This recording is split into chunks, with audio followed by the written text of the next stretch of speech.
महाराष्ट्रात लटकलेल्या स्थानिक निवडणुका जानेवारी 2026 मध्ये राज्य निवडणूक आयोगाकडून मुदतवाढीची मागणी. महाराष्ट्राच्या स्थानिक निवडणुकीबाबत आज महत्त्वपूर्ण सुनावणी. खबरदार, घोडबंदर घाटात अवजड वाहनं सोडाल तर उपमुख्यमंत्री एकनाथ शिंदे यांनी खडसावलं. मंगळवारपासून घोडबंदर घाटातला ताण हलका होणार. नवी मुंबई आंतरराष्ट्रीय विमानतळाच्या उद्घाटनाची तारीख ठरली. पंतप्रधान नरेंद्र मोदी यांच्या हस्ते 30 सप्टेंबरला उद्घाटन.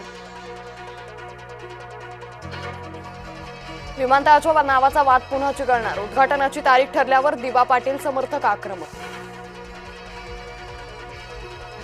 अंजली दमानियांवर महायुती मेहरबान. रोहित पवारांनी दिल्या खोचक शुभेच्छा. महायुतीकडून अंजली दमानिया यांचे पती सरकारी समितीवर.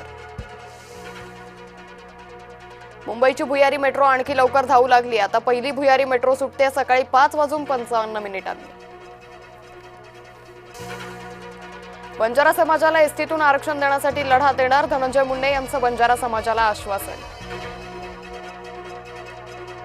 बीडमधील माजी उपसरपंच गोविंदा बर्गे आत्महत्या प्रकरण. आरोपी डान्सर पूजा गायकवाडला न्यायालयीन कोठडी.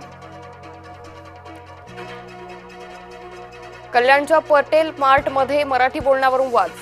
मी मराठी बोलणार नाही म्हणत महिला कर्मचाऱ्याची सामाजिक कार्यकर्त्यासोबत अरेरावी.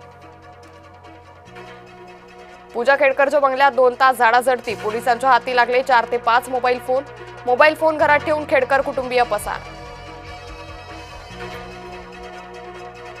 भाजपचे माजी नगरसेवक उद्धव निमसेला अटक. राहुल धोत्रेच्या हत्याकांड प्रकरणी गुन्हा दाखल. पोलिसांची 4 पथकं होती निमसेच्या मागावर.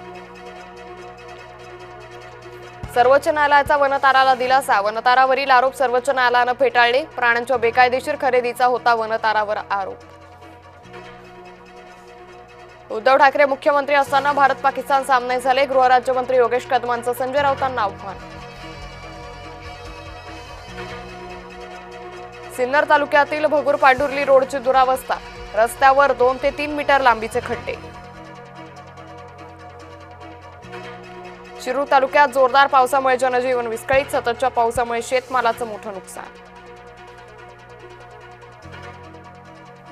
छत्रपती संभाजीनगरमधील सिल्लोड तालुक्यात मुसळधार पाऊस. घाटनांद्रा परिसरात ढगफुटी सदृश्य पाऊस. परिसरातील गावांशी संपर्क तुटला.